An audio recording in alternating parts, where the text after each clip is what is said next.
Hi കൂട്ടുകാരെ, എല്ലാവർക്കും സുഖമാണല്ലോ. അപ്പോൾ നമുക്കിന്ന് ഉണക്കച്ചെമ്മീനും മുരിങ്ങക്കായും കൂടെ എങ്ങനെ കറി വെക്കാൻ നോക്കാം. അപ്പോൾ ഞാൻ കുറച്ച് അളവാണ് ഇവിടെ ചെയ്യുന്നുള്ളൂ. അപ്പോൾ നമ്മൾ എത്ര വേണ്ട വെച്ചാലൊക്കെ മസാല കൂട്ടിയിട്ട് ചെയ്യാട്ടോ.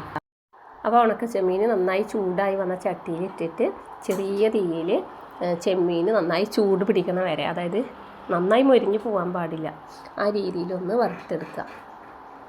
ഇനി ഞാനൊരു ചട്ടിയിലോട്ട് 2 ടീസ്പൂണ് മുളക് പൊടി ചേർത്ത് കൊടുക്കുന്നുണ്ട്. ഒരു 1/4 ടീസ്പൂണ് മഞ്ഞൾപ്പൊടി, 1 ടേബിൾ ടീസ്പൂണ് മല്ലിപ്പൊടി. അപ്പോൾ നമ്മൾ ആ എണ്ണ ഒഴിക്കണില്ല. ആദ്യം മസാലപ്പൊടികളൊന്ന് ചട്ടിയിലൊന്ന് ജസ്റ്റ് ഒന്ന് ചൂടാക്കിയെടുക്കുക മാത്രമാണ് ചെയ്യുന്നുള്ളൂ.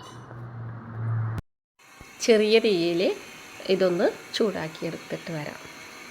ഇനി നമ്മളവിടെ വറുത്ത് വെച്ചിരിക്കുന്ന ചെമ്മീനുണ്ടല്ലോ, അതിനെ ഒന്ന് പകുതി ഒന്ന് ഒരു കല്ല് കൊണ്ടോ അതല്ലെങ്കിൽ എന്തെങ്കിലും ഒരു കത്തിയുടെ കടഭാഗം കൊണ്ടോ വെച്ചിട്ട് ഒന്ന് ചതച്ചെടുക്കാം. അപ്പോൾ എല്ലാം കൂടെ പൊടിഞ്ഞു പോകണ്ട, നമുക്ക് കറിക്കൊരു മണം വരാൻ മാത്രം ഇതൊന്ന് പൊടിച്ചെടുക്കാം. വല്ലാതെ പൗഡർ പോലെ ഒന്നും ആക്കണ്ട കേട്ടോ. അപ്പോൾ ഞാൻ കല്ലിൽ വെച്ചിട്ടൊന്ന് ചതച്ചെടുക്കുക മാത്രമാണ് ചെയ്തിട്ടുള്ളത്. ഇത് ഈ മസാലപ്പൊടിയിലേക്ക് ഇട്ട് കൊടുക്കുക. കൂടെ ഒരു ചെറിയ തക്കാളി ചെറുതായി മുറിച്ചതും ചേർത്ത് കൊടുക്കുക. അതുപോലെ എരിവിനനുസരിച്ചിട്ട് നമുക്ക് പച്ചമുളക് ചേർത്ത് കൊടുക്കാം, വേപ്പില ചേർത്ത് കൊടുക്കുക. ഇനി നമ്മുടെ മുരിങ്ങക്കായ ചെറിയ കഷ്ണങ്ങളാക്കി തൊലിയെല്ലാം മുറിച്ചിട്ട് അത് കഴുകി അതും കൂടെ ചേർത്ത് കൊടുക്കാം. അപ്പോൾ മുരിങ്ങക്കായ നമുക്ക് അവിയൽ കഷ്ണം വാങ്ങിക്കുമ്പോൾ അതിൻ്റെ കൂടെ കിട്ടിയതാണ്. അപ്പോൾ കൂടുതലുള്ളത് ഞാൻ മാറ്റി വെച്ചിട്ടുണ്ടായിരുന്നു. അപ്പോൾ കഷ്ണം കുറവായതുകൊണ്ട് തന്നെ നമുക്ക് അഡ്ജസ്റ്റ്മെൻറ്റ് എപ്പോഴും നടക്കുന്ന കാര്യമാണല്ലോ. അപ്പോൾ ഒരു ഉരുളൻകിഴങ്ങ് ചെറുതായി മുറിച്ചതും കൂടെ ചേർത്ത് കൊടുത്തു. ഇനി ഇതിലേക്ക് നന്നായി ചൂടായ വെള്ളം, അത് നമ്മുടെ മുരിങ്ങക്കായും മസാലകളെല്ലാം മുങ്ങി കിടക്കുന്ന വിധത്തിൽ ഒഴിച്ചു കൊടുത്തിട്ടുണ്ട്. ഇനി ഇതിനൊന്ന് മൂടി വെച്ചിട്ട് നമുക്കൊന്ന് വേവിച്ചെടുക്കാം. വീഡിയോ കണ്ട് ഇഷ്ടപ്പെട്ടെങ്കിൽ ലൈക്ക് ചെയ്യുക, ഷെയർ ചെയ്യുക, സബ്സ്ക്രൈബ് ചെയ്യുക. തൊട്ടടുത്ത് കാണുന്ന ബെല്ലൈക്കൻ കൂടി ഒന്ന് ക്ലിക്ക് ചെയ്ത് തന്നെ സപ്പോർട്ട് ചെയ്യണേ. അപ്പോൾ നമ്മുടെ കറിയൊക്കെ തിളച്ച് വന്നിട്ടുണ്ട്. മുരിങ്ങക്കായും അതേപോലെ തന്നെ ചെമ്മീനൊക്കെ ഒന്ന് വെന്ത് വരുന്ന വരെ. അപ്പോൾ മുരിങ്ങക്കായുടെ കൂടെ തന്നെ ഉരുളൻകിഴങ്ങും ഒപ്പം വെന്ത് കിട്ടാൻ വേണ്ടിയിട്ട് നല്ല ചെറിയ കഷ്ണമാക്കിയിട്ടാണ് ഇട്ട് കൊടുത്തിട്ടുള്ളത് കേട്ടോ. ഇനി ഇതിലേക്ക് നമുക്ക് ഒന്നുകിൽ നല്ല കുറുകിയ കട്ടിയുള്ള തേങ്ങാപ്പാൽ, അതല്ലെങ്കിൽ കുറച്ച് തേങ്ങ അരച്ചെടുത്തത്.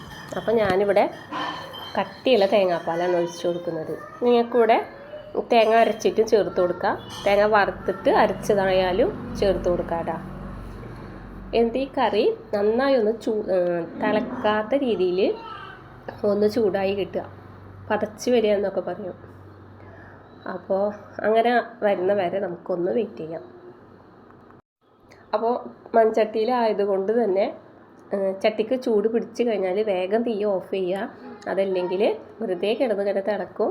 തേങ്ങ നമുക്ക് ലാസ്റ്റ് കറി ഏത് കറിക്കാണെങ്കിലും ലാസ്റ്റ് തേങ്ങ അരച്ചൊഴിക്കുമ്പോൾ പെട്ടെന്ന് തന്നെ പിരിഞ്ഞു പോകാൻ സാധ്യതയുണ്ട്. അതുകൊണ്ട് അധികം തിളയ്ക്കാനുള്ള ഒരു സമയം വെച്ച് കൊടുക്കരുത് കേട്ടോ. തീ ഓഫ് ചെയ്തിട്ടും തിളയ്ക്കുകയാണെങ്കിൽ ഒന്ന് ഇളക്കി കൊടുത്തുകൊണ്ടിരിക്കുക. അപ്പോൾ കറി പിരിഞ്ഞു പോകില്ല. ഇനി തീ ഓഫ് ചെയ്തിട്ടുണ്ട്. ഇതിലേക്ക് ഒന്നുകിൽ നമുക്ക് കടുക് വറുത്തിടുക, അതല്ലെങ്കിൽ ചെറിയ ഉള്ളി മൂപ്പിച്ചിട്ട് അത് ചേർത്ത് കൊടുത്താലും മതി. അപ്പോൾ ഞാനിവിടെ കടുകും വേപ്പിലയും കൂടെ വറുത്തിട്ടാണ് ഒഴിച്ചു കൊടുക്കുന്നത്. ഇനി ഇതിങ്ങനെ ഒഴിച്ചു കൊടുത്താലും നമ്മൾ കുറച്ച് കറി എടുത്തിട്ട് ആ ചൂടായിട്ടുള്ള ആ ചട്ടിയിലോട്ട് ഒഴിച്ചു കൊടുക്കുക. അപ്പോൾ നമ്മളെ കറിക്കൊരു പ്രത്യേക ടേസ്റ്റും കൂടെ കിട്ടും കേട്ടോ. അപ്പോൾ നമ്മുടെ കറി ഉണക്കച്ചെമ്മീനും മുരിങ്ങക്കായും കൂടെയുള്ള കറി ഇവിടെ സെറ്റായിട്ടുണ്ട്. വീഡിയോ കണ്ട് ഇഷ്ടപ്പെട്ടെങ്കിൽ ലൈക്ക് ചെയ്യുക, ഷെയർ ചെയ്യുക, സബ്സ്ക്രൈബ് ചെയ്യുക. തൊട്ടടുത്ത് കാണുന്ന ബെല്ലൈക്കൻ കൂടി ഒന്ന് ക്ലിക്ക് ചെയ്ത് തന്നെ സപ്പോർട്ട് ചെയ്യണേ. അപ്പോൾ ഇൻഷാ അല്ലാഹ് പുതിയ നല്ലൊരു വീഡിയോയുമായി വരുന്നവരേക്കും എല്ലാവർക്കും അസ്സലാമു അലൈക്കും.